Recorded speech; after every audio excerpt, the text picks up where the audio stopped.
Olá pessoal, tudo bem? Aqui é o professor Supernova. Vamos aí para mais uma videoaula, mas antes de mais nada, vai lá, se inscreve no canal, ativa o sininho para não perder nada, dá aquele like positivo, não custa nada pessoal, ajuda bastante aí o canal, tá bom? Nossos colegas também concurseiros aí precisam ter acesso ao material para auxiliar nos seus estudos. Então pessoal, vamos lá, se inscreve lá porque ajuda bastante, dá aquele like positivo e vem contigo. Pessoal, estamos indo aí para a nossa 24ª aula, deixa eu só conferir aqui, se eu não me engano é a 24ª aula que nós estamos indo agora, sobre o ensino fundamental de 9 anos, orientações para a inclusão da criança de 6 anos, pessoal. É um tema bastante longo, vai passar aí de 30 aulas, né? Essa aqui é a nossa 24ª aula, é um documento composto por 9 textos, e a gente está indo aqui agora, iniciando o 8º texto dessa aula, tá bom? Avaliação e aprendizagem na escola. A prática pedagógica como eixo da reflexão. Então vamos lá, dar início aqui à nossa videoaula, nosso 8º texto. Gente, é urgente uma revisão e a mudança, a revisão, pessoal, e a mudança de determinadas concepções de avaliação que se traduzem e se perpetuam em práticas discriminatórias e redutoras de possibilidades de aprender. Pessoal, o que a gente está falando aqui nesse texto, pessoal? É urgente, pessoal, que exista hoje uma revisão na metodologia aplicada, nas práticas pedagógicas, na organização escolar, tá? Na nossa metodologia de ensino. É muito urgente hoje essa revisão, essa mudança nessas determinadas concepções, principalmente na questão da avaliação, pessoal, porque são avaliações que se traduzem aí a classificar a criança, ela reduz a capacidade da criança aprender, porque são avaliações, a gente vai trabalhar isso durante o tema, são avaliações finais, em que durante todo o processo ali é explicado, é dado exercícios, tal, aquela coisa, e dado uma avaliação no final do processo ali, a criança acertou, não acertou, vai para a recuperação, reprova e tenta de novo depois. E nós estamos buscando hoje, pessoal, uma metodologia de avaliação processual, em que durante todo o processo do conhecimento ali, o professor vá avaliando a criança, viu que ela está errando, valoriza aquele erro, vê que ela errou tentando acertar, mas ali vai dando orientação para que a criança vá colocando caminhos para que ela perceba que ela pode melhorar, até ela perceber que aquilo que ela pensava estava errado, sem que use a palavra erro, o termo erro, tá? Para essas crianças. Então é muito importante realmente essa questão, tá? Dessa avaliação processual para que a construção do conhecimento possa se dar de forma gradativa, sem que a criança possa levar aí uma porrada de cara aí numa prova no final do bimestre. Tá? Pelo contrário, ela vai ser avaliada no dia a dia pela sua participação, pela sua realização das atividades, todo o contexto, tudo que o professor aplica ali, a criança vai trabalhando e tudo isso vai ser considerado aí como avaliação. Não necessariamente aquela prova final, somente ali que vai classificar se o aluno sabe ou não. Tá? Nós devemos aí tratar da avaliação, pessoal, dando ênfase à escola que assegura a aprendizagem de qualidade para todos. E a escola que assegura a aprendizagem de qualidade para todos é realmente essa escola que procura trabalhar com o aluno de forma processual, tá? Ressaltamos aí, pessoal, a importância de uma escola que, para avaliar, lança a mão da observação, do registro e da reflexão constantes do processo de ensino-aprendizagem, porque não se limita a resultados finais traduzidos em notas ou conceitos. Então, pessoal, nós ressaltamos aqui a importância da escola, de que forma, né? Que a escola trabalhe, pessoal, avaliando através da observação, do registro constante, né, da reflexão, e não apenas aquela coisa lá de uma prova final, em que tem um resultado traduzido ali em notas ou conceitos, e tipo assim, ó, a criança vira um objeto técnico na mão da escola, na mão do professor, tá? Não é isso que a gente busca. Enfatizamos aí a escola, pessoal, que para avaliar, ela elabora outros procedimentos e instrumentos, né, além da prova bimestral ou do exercício de verificação, porque entende que o ser humano, seja ele criança, adolescente, jovem, adulto, ele é singular na forma da quantidade, né, do aprender e em demonstrar suas aprendizagens, por isso, ele precisa de diferentes oportunidades, procedimentos e instrumentos para explicitar seus saberes. Pessoal, tudo isso aqui quer dizer o seguinte, pessoal. Em primeiro lugar, vamos falar aqui dessa questão dessa prova bimestral.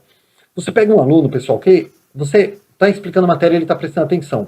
Aí ele levanta a mão, ele faz uma pergunta, ele questiona, você percebe que ele tem curiosidade, que ele participa da aula, e aí você passa a atividade, ele realiza a atividade, né? Se ele erra, ele procura corrigir, ele procura entender por que ele errou, ele faz atividade para casa, ele participa das rodas de conversa. Pessoal, é um aluno extremamente ativo. Aí o que vai acontecer? Quando chega ali, no final do bimestre, você vai aplicar a prova, naquela semana, vamos trabalhar aqui com caso esporádico, vai. De repente, a mamãe daquela criança foi diagnosticada com alguma doença, um câncer, alguma coisa. ou de repente o papai, ou às vezes o papai bebe muito e agrediu a mamãe naquela semana, ou às vezes ele saiu de casa, a mamãe descobriu que ele tinha outra esposa, né, outra mulher, ou o pai transgrediu a lei de alguma forma, ou a mãe, né, a polícia entrou lá e levou embora.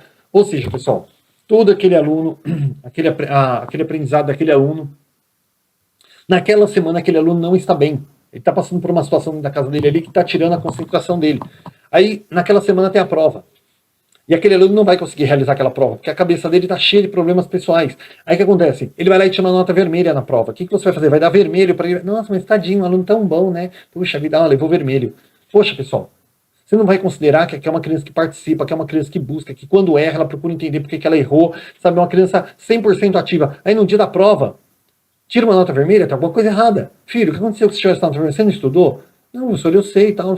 Faz uma chamada oral, a criança acerta. O que aconteceu na prova? O que aconteceu assim, na minha casa, tal. Poxa vida, gente. A gente é humano ou a gente é robô? Pra chegar e falar, filho, deixa seu problema em casa lá e aqui na escola você tem que se concentrar. Você não vai fazer isso com o aluno, né? Então, pessoal, essa questão da avaliação, ela é muito ruim por causa disso, ela é rústica. Então, muitas vezes o aluno ele tem toda uma participação na escola, mas na prova ali, às vezes sob pressão, muitas vezes não aconteceu nada em casa, mas sob pressão, o aluno não consegue se expressar. E ele tira uma nota ruim na prova. Aí você vai pegar todo aquele aprendizado que você vê que ele tem, todo aquele esforço que você vê que ele tem ali na escola, e vai jogar tudo aquilo fora. Por quê? Porque o que importa para você é uma nota azul? Não dá, né, gente? Então, por isso que é importante aí, realmente essa avaliação processual, sobre todos os aspectos, tá? Aqui está falando que toda criança ela é singular na quantidade de aprender e de demonstrar aprendizagens, tá? Por isso, pessoal, nós precisamos de proporcionar diversas oportunidades, diversos métodos, diversos instrumentos ali para que a criança possa explicitar o seu saber. Mesmo até porque as pessoas, pessoal, elas não são... Acabei de limpar o óculos, bato o dedo no óculos aqui, pessoal. As crianças, elas não são perfeitas em tudo. Nem todo mundo é bom em tudo, né? Você pega, por exemplo, um jogador de futebol, ele não vai ser bom jogando basquete. Às vezes mas muito difícil, né? Tem um atleta espectro como Cristiano Ronaldo, ou Messi, né? Que é ótimo no futebol. Você acha que o Cristiano Ronaldo, de repente, no voleibol, ele sairia tão bem? Às vezes sim, às vezes não, né? Então a gente não sabe. Então nem todo mundo, gente, ele é perfeito em todas as áreas. Então, às vezes, um aluno ele é muito bom se expressando através de um desenho, através de um poema, através de uma letra de música. Eu tenho muita facilidade de me expressar. Eu passei por psicólogo, pessoal. Todo mundo passou. Não vai pensar que eu sou doido, não, hein? Todo mundo aí passa por psicólogo, né? Por algum problema, às vezes uma introspecção, alguma coisa. E eu passando no psicólogo ali, tava com alguns problemas ali na minha carreira até. Passei no psicólogo e eu não conseguia falar com o psicólogo, porque eu não acredito no trabalho do psicólogo. Eu acho que é um trabalho assim que... eu falava assim, o psicólogo dava risada, que eu falava que ganhar dinheiro muito fácil. Porque o cara fica ali sentado ouvindo seus problemas durante 50 minutos, deu 50 minutos, ele fala, ó, já deu aqui, ó, até a próxima consulta, né? Ou uma hora ali. Então, assim, não dá pra mim, né? Ficar falando da minha vida pra uma pessoa estranha que fica fazendo anotação e ganhando dinheiro em cima das minhas custas ali. Você vai pegar lá 200 conto uma consulta de um psicólogo, né? 200 reais aí uma consulta. Então, eu, particularmente, tenho muita resistência. E eu fiquei ali, pessoal, acho que uns 2 ou 3 anos, se eu não me engano, acho que uns 2 anos, 3 anos ali passando com o psicólogo, e aí ele percebeu que eu realmente tinha muita resistência. Ele começou a perguntar as coisas que eu gostava, e eu sempre gostei muito de compor músicas, né? E ele começou a pedir que toda semana eu compusesse uma letra ali com o que eu quisesse, né? De preferência, coisas que passou no meu dia a dia na semana. Gente, toda semana eu chegava lá com uma música pronta. E eu sempre falava para ele assim que eu não ia deixar a letra com ele, porque a letra não estava registrada, né? E ele olhava assim como que dizia, como se eu tivesse interesse em roubar a sua música. Mas toda semana eu fazia uma música e cantava para ele. Às vezes eu compunha só a letra e usava a melodia de alguma música que já existe, né? Uma música em inglês, tal, eu ia lá e fazia uma... Às vezes saía uma melodia e a letra, as duas juntas ali. E eu levava toda semana lá, que eu ia para lá, toda semana que eu chegava lá, eu chegava com uma música pronta, eu cantava uma música. A partir daquela música que eu cantava, ele começava a trabalhar comigo. E olha só, a gente fluiu muito mais. E eu criou uma relação de parceria, de amizade entre eu e aquele psicólogo, que ele falou, até quando eu fui parar de ir, que eu fui comunicar ele falou assim, você sente que mudou alguma coisa? Eu falei, mudou que eu passei a gostar de você, né? Mas eu não acho que me ajudou tanto assim, mas assim, de certa forma ajudou, pessoal, porque eu me expressava mais, eu conversava com ele, eu expunha mais as coisas através da música, e eu sou um adulto. Você imagina uma criança, a criança muitas vezes ela não consegue falar com o adulto, se expressar, se expor, mas através de um desenho, através de um poema, através de uma cartinha, de uma florzinha, né, a criança se expõe. né? Teve alunos ali que não falavam comigo, alunas, principalmente, né, menininha, assim, estágio 1, né? Imagina 4 anos, um homem dando aula, e elas tinham medo, assim, de se aproximar e tal. E depois, ali no decorrer do ano, elas iam lá, fazia uma florzinha, recortava lá, assim, tal, e levava, botava na minha mesa e saía correndo. E aí eu percebi que a criança estava se comunicando comigo, né? Aí eu falava, ai, que linda a florzinha que a fulana me deu, olha que a... Vou inventar nomes aqui, vai. A florzinha que a Maria me deu, a florzinha que a Aninha me deu, olha que linda, a menina ficava toda acanhadinha assim, mas devagar ela foi tendo aquele contato comigo, logo ela já estava conversando comigo, gente, quase no final do ano, né? Mas estava conversando. Então, assim, a criança ela tem modos de se expressar. E para aprender é a mesma coisa. Às vezes a criança ela não vai aprender. Você dá um caderno, um lápis, um ditado ali, um traçado para ela, ela não vai progredir. Mas às vezes se você trabalha um tema e dá um desenho para ela pintar, ela, nossa, eles fazem desenhos ali que eu não conseguiria fazer. Então, assim, nem todo mundo é bom em tudo. Então, é necessário diversos procedimentos, diversos instrumentos ali para que a criança realmente se aproprie, tá bom? Possa se apropriar do saber. É nessa perspectiva de avaliação que nós reafirmamos um movimento que procura romper o caráter meramente classificatório, tá? E de verificação dos saberes, que busca constituir nos tempos e espaços da escola e da sala de aula uma prática de avaliação ética e democrática. Então nós estamos buscando aí uma educação ética e democrática, pessoal. De que forma? Tá? De uma forma que a gente consiga realmente formar um cidadão consciente, um cidadão preparado aí para enfrentar o mundo aí e modificar a sua realidade, transformar a sua realidade para que ela melhor se adeque às suas necessidades. Para a gente fazer isso, pessoal, a gente precisa lutar contra esse sistema classificatório, que o professor vai lá, explica, dá o exercício, corrige o exercício, passa a prova e o aluno para ele é só número. Né? Eu já falei isso no começo da minha carreira, pessoal. Não tenho vergonha de falar, porque eu tenho muito pelo contrário, tenho orgulho de saber que eu fazia errado e eu descobri a forma certa e estou aqui hoje procurando trabalhar da melhor forma possível. Então não é vergonha quando o professor fala assim, eu já fiz isso. Não, gente, não é vergonha você falar que você defendia uma coisa que estava errado. Vergonha é você permanecer naquilo por vergonha de mudar. Opa, falei até vergonha demais aí. Vamos lá, gente. Vamos acertar isso aqui. Vergonha, pessoal, é você, pela própria vergonha, não mudar. Insistir naquele erro, porque justamente pelo constrangimento de mudar e a pessoa dizer assim, olha, aquele professor era tudo errado. Não, o professor, ele passa por transformações também, ele defende um ponto de vista no decorrer da carreira dele, o mesmo que acontece com a criança no construtivismo, é o construtivismo do professor. O professor vai evoluindo também como professor. Né? E não é vergonha ele falar que ele pensava de uma forma e agora ele pensa de uma outra que é melhor. Da mesma forma, criança. Você não vai falar assim, aquela criança fazia errado. Não, ele não fazia errado. Ele fazia certo de acordo com o entendimento dele. Conforme foi crescendo o conhecimento dele, ele foi percebendo que tinha novas formas melhores. Tá? Então a mesma coisa. Eu não tenho vergonha de falar. Eu também falava assim que aluno para mim era número. Eu entrava na sala e o aluno, ele vindo, ele faltando. E não, pessoal, o aluno ele é um ser humano, ele é um sujeito. Quando ele falta ali, ele faz falta, porque ele é mais um conjunto ali daquela engrenagem daquela sala. Quando ele falta, nós sentimos falta dele, porque o aprendizado que ele tem, a cultura que ele tem, deixou de proporcionar com a gente naquele dia, né? Deixou de trocar uma experiência com a gente porque ele não foi para a escola, tá? Então nós temos que ver o aluno dessa forma. E não apenas como um número. Pessoal, deixa eu ver aqui, há 13 minutos, então vamos começar aqui a outra temática. Agora nós vamos falar, pessoal, sobre escola e a avaliação. Gente do céu, que texto grande. Vamos ver se a gente consegue trabalhar todo ele nessa aula. Vamos lá. A gente vai falar agora, gente, sobre a escola e a avaliação. Aprender com prazer, aprender brincando, brincar aprendendo, aprender a aprender, aprender a crescer. A escola é assim, pessoal, é um espaço de aprendizagem. Mas o que as crianças e os jovens aprendem na escola, né, afinal de contas, né? Sem dúvida, eles aprendem conceitos, aprendem sobre natureza e sociedade, né? Então, gente, quando a gente fala assim, mas o importante é aprender a aprender, o importante é aprender a crescer, é aprender a brincar, é brincar aprendendo, né? Tudo bem, mas o que eles aprendem na escola, na verdade? Gente, eles aprendem conceitos e aprendem sobre natureza e sociedade. Eles aprendem sobre o quê? Os conceitos que na escola são ensinados, mas conceitos baseados na realidade deles, na vivência deles fora da escola, tá bom? Entra aí a função social da escola, uma das primeiras videoaulas que eu gravei, tá bom? Gravei, acho que deu umas 2 aulinhas, a função social da escola, é muito importante vocês assistirem também. Tá? Então ele vai aprender sobre natureza e sociedade, sobre o meio qual ele está inserido. A escola dificilmente conseguirá propiciar situações para que eles aprendam tudo, né, o que é importante, mas pode possibilitar que eles se apropriem de diferentes conhecimentos gerados pela sociedade. Então assim, pessoal, como que eu posso dizer? Se você vai num buffet, por exemplo, né, tem diversas comidas lá, você não vai conseguir comer tudo que está lá no buffet, né? Mas, por exemplo, se você não consegue comer todas as carnes que tem lá, você pega pelo menos um pedaço de carne. Então você diz assim, eu comi carne. Não comeu todas que tinha lá, né? Tinha lá cupim, lagarto, picanha, alcatra, né? E todas essas carnes aí, contra filé. Você não conseguiu comer todas, mas você comeu uma, então já comeu a carne. Salada, tem 1 tonelada de salada lá, de palmito, né? E atum, e salada de maionese, salada de cenoura, beterraba. Tem diversos tipos de salada. Você não vai conseguir comer todas. Mas você pega alguma salada da sua preferência, então você diz assim, ó, eu comi carne e salada.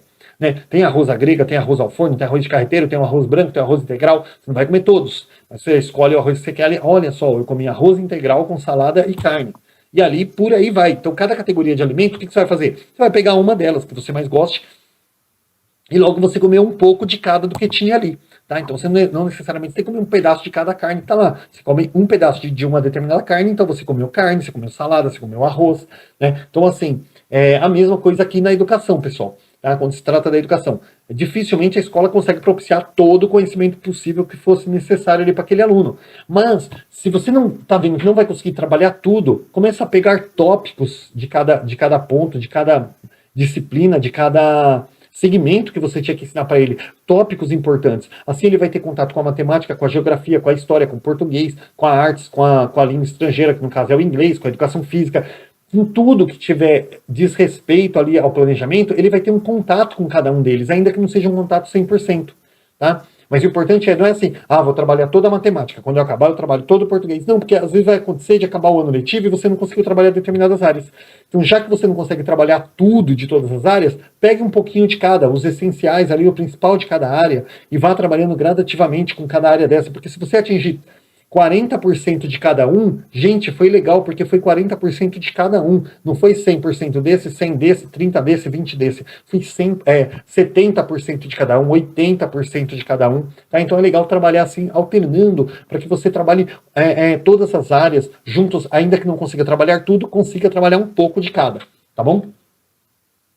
De fato, não é simples selecionar o que se vai ensinar no ensino fundamental, né? Mas nós precisamos refletir sobre quais saberes poderão ser mais relevantes, né, para o convívio diário dos meninos e meninas que frequentam nossas escolas e para a sua inserção cada vez mais plena nessa sociedade letrada, né? Pois eles têm o direito de aprender os conteúdos das diferentes áreas do conhecimento que lhes assegurem cidadania no convívio dentro e fora da escola. Então vamos lá, pessoal. Um parágrafo bem longo. Eu detesto parágrafo longo, porque quando a gente termina já não lembra mais o que estava no começo. Vamos lá por partes agora. De fato, pessoal, não é simples a gente selecionar o que vai ser ensinado no ensino fundamental, tá? Então não dá para realmente você falar assim, vou ensinar isso de cada matéria. A coisa vai acontecendo aos poucos também de acordo com o interesse dos alunos, tá? Às vezes a gente programa ali alguma coisa que não gera interesse dos alunos. Filho, você vai jogar sua hora fora. É mais fácil você ir deixar aquele seu planejamento de lado e fazer um replanejamento ali rapidamente na sala de aula e trabalhar um conteúdo que é do interesse deles, que pelo menos a sua aula vai fluir, você vai conseguir passar alguma coisa para eles, do que você bater o martelo e falar assim, eu separei isso aqui, nós vamos estudar isso aqui hoje, e a criança não se apropriar de nada, não prestar atenção e não entender nada, não adquirir nada, tá? Nós precisamos refletir, pessoal, quais saberes poderão ser mais relevantes para o convívio diário dessas crianças, tá? Então, assim, nós não podemos, não temos ali como classificar o que a gente vai ensinar. Mas dentro do que a gente vai ensinar, a gente tem que procurar começar do mais importante para o menos importante, tá? Porque se não dá para trabalhar tudo, pelo menos você trabalhou os tópicos mais importantes. Então, de uma forma decrescente ali, do mais importante para o menos importante. É isso aí.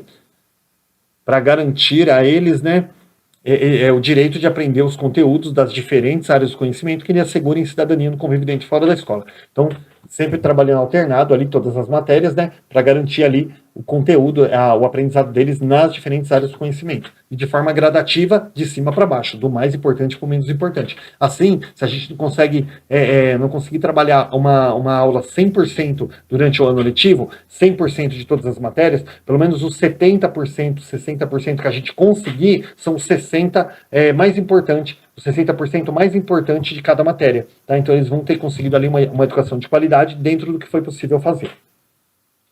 Assim, pessoal, é fundamental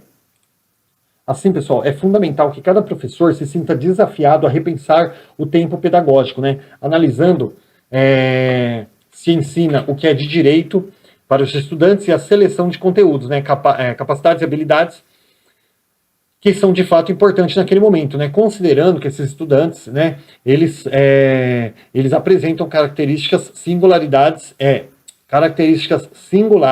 nessas etapas de desenvolvimento.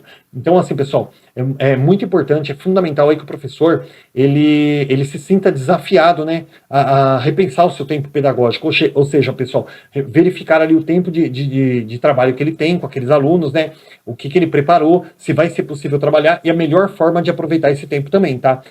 Dessa forma, pessoal, analisando, né, se ele está conseguindo ensinar o que é um direito dos estudantes, né, e a seleção também desses conteúdos, né, pessoal, que eu já falei ali, né, selecionar ali do mais importante para o menos importante, para conseguir abranger o máximo possível de qualidade no trabalho que vai ser executado, ao invés de dar o máximo de quantidade, tá?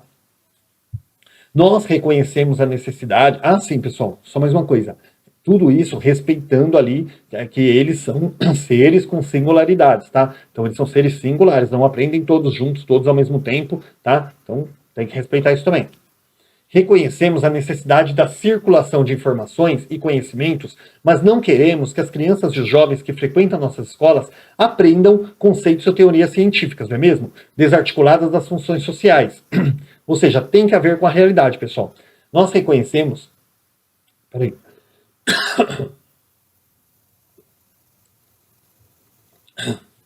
Uma coceirinha na garganta aqui, pessoal. Nós reconhecemos a necessidade da circulação das informações e acontecimentos e conhecimentos que vai surgindo aí no mundo no dia a dia.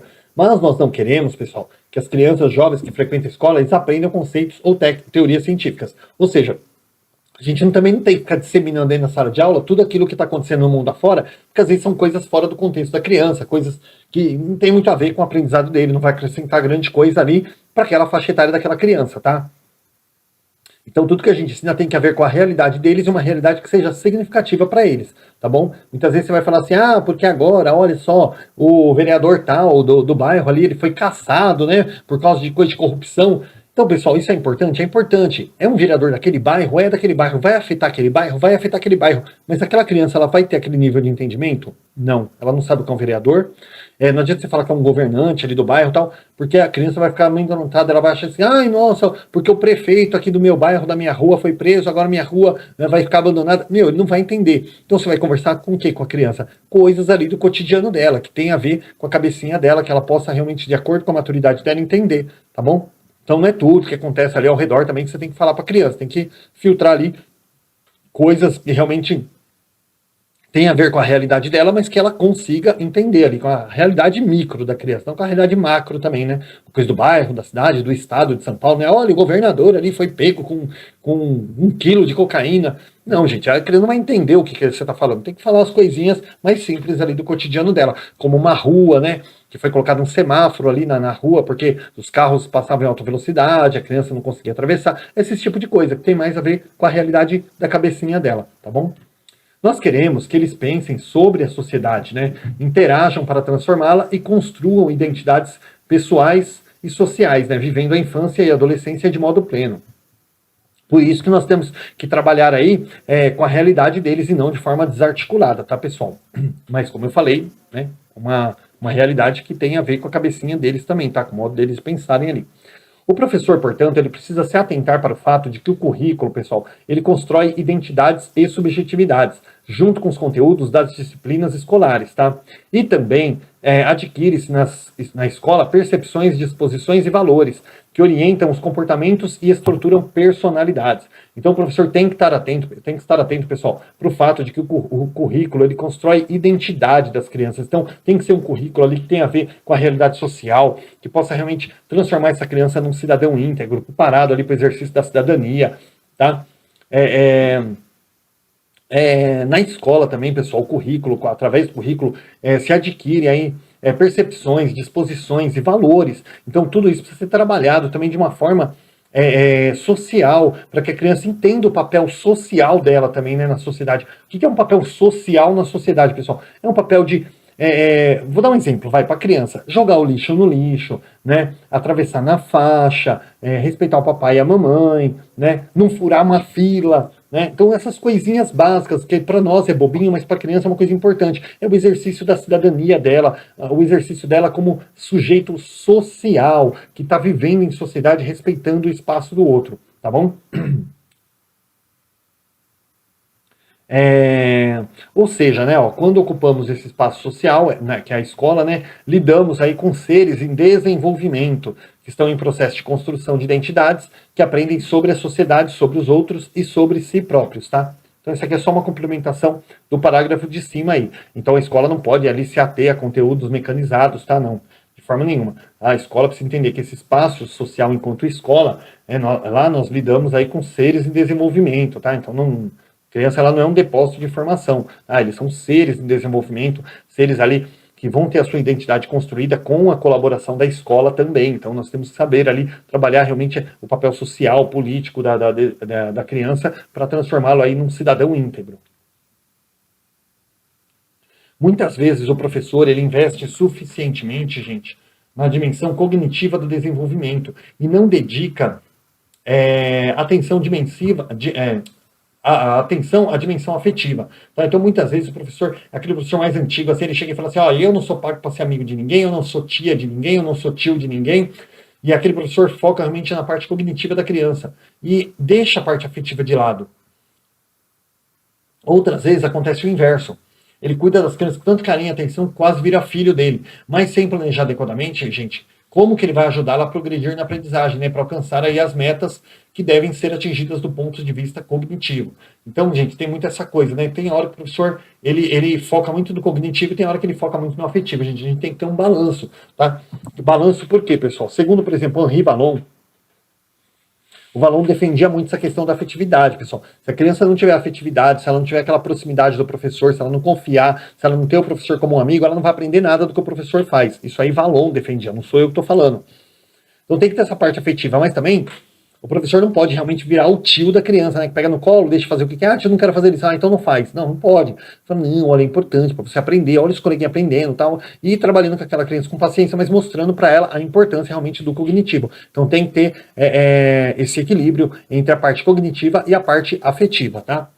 Não se trata de compartilhamentos, né, isolados aí. À medida que meninos e meninas eles se mostram mais competentes na área cognitiva, suas possibilidades de se inserir socialmente, elas aumentam, bem como as relações interpessoais que podem estabelecer, e tudo isso muda a maneira como vê em si mesmo. Então, assim, pessoal, quando você fala assim dessa questão da afetividade com a cognição, pessoal, não são compartimentos isolados, os dois têm que andar junto, né? Porque à medida que as crianças elas vão evoluindo na parte cognitiva, automaticamente isso vai ajudando elas, vai melhorando elas na parte social, né? Bem como essas relações também interpessoais aí com outras pessoas também vai melhorando muito a evolução da criança, tá? Por outro lado, né, se elas adquirem mais segurança nas relações, elas perdem o medo de errar e se lançam mais consequentemente e aprendem mais. Então, assim, quando elas adquirem mais segurança na relação, quando elas têm aquela afetividade ali com o professor, aquela coisa maior, né? Elas vão perdendo ali o medo de errar, né? E aí elas se jogam mais, elas arriscam mais. E, consequentemente, vão aprendendo mais também, né? Assim, nós propomos que cada professor, ao planejar suas situações didáticas, né? Reflita sobre os estudantes, considerando aí o desenvolvimento integral deles, contemplando as características culturais dos grupos, né, pertencentes, as características individuais, tanto no que se refere aos modos que interagem na escola, quanto às bagagens de saberes de que dispõem. Então, assim, quando nós vamos planejar as situações didáticas aí, né, nós precisamos refletir sobre os estudantes, conhecer a sua cultura, né, as suas características individuais, suas características coletivas, tá, para que eles realmente ali possam estar interagindo com a escola, porque se a escola trabalha coisas avessa, coisas aleatórias à realidade deles fora da escola, eles não vão ver ligação. E aí é onde fica muito mais difícil se alcançar aí o desenvolvimento objetivado. Pessoal, nós vamos dar uma pausa aqui, porque essa temática ela é bem grande, e nós já demos aqui 30 minutos de aula, tá? Senão a gente vai meio que...